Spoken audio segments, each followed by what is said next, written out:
அவங்களுடைய ஜென்ம எதிரி. எம்ஜிஆர் கட்சி தொடங்குறதுக்கு காரணம் திமுக ஒழிப்பது. ஆனாலும் இப்போ அவங்க என்ன காசு கொடுத்து ஓட்டு போட்டுட்டாங்க. திமுக நினைச்சுட்டாங்க.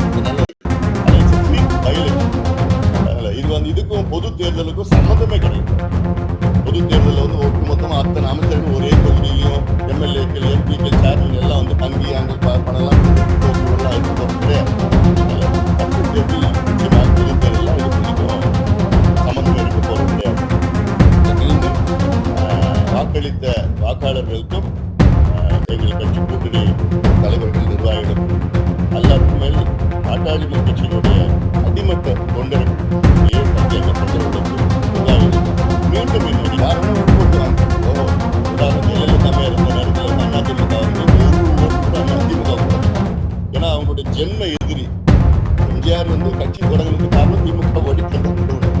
ஆனாலும் இப்போ அவங்க அதிமுக காசு கொடுத்து ஓட்டு போட்டுட்டாங்க. திமுக நினைச்சுட்டாங்க. இதுக்கும் பொது தேர்தலுக்கும் சம்மந்தமே கிடையாது.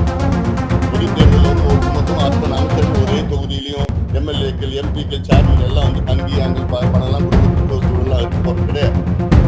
அடுத்த தேர்தல் நிச்சயமாக பொது தேர்தலாம் இதுக்கும் சம்மந்தமே இருக்க போறது கிடையாது. மீண்டும் வாக்களித்த வாக்காளர்களுக்கும் எங்கள் கட்சி கூட்டணி தலைவர்கள், நிர்வாகிகள் எல்லாத்துக்கும் மேல் பாட்டாளி கட்சியினுடைய அடிமட்ட தொண்டர்கள் தொண்டர்களுக்கு, நிர்வாகிகள் மீண்டும் யார் வேணா ஓட்டு போட்டுவாங்க. உதாரணம் ஜெயலலிதா இருந்த நேரத்தில் அதிமுக அதிமுக ஏன்னா அவங்களுடைய ஜென்ம எதிரி. எம்ஜிஆர் கட்சி தொடங்குறதுக்கு காரணம் திமுக ஒழிக்கிறது. ஆனாலும் இப்போ அவங்க அதிமுக காசு கொடுத்து ஓட்டு போட்டுட்டாங்க. திமுக நினைச்சுட்டாங்க.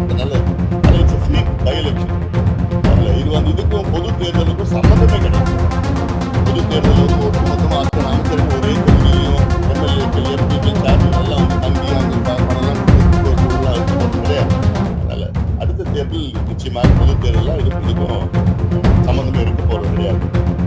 மீண்டும் வாக்களித்த வாக்காளர்களுக்கும் எங்கள் கட்சி கூட்டணி தலைவர்கள், நிர்வாகிகள் எல்லாத்துக்கும் மேல் பாட்டாளி கட்சியினுடைய அடிமட்ட தொண்டர்கள், தொண்டர்களுக்கு, நிர்வாகிகளுக்கு மீண்டும் என்னுடைய யார் வேணா ஓட்டு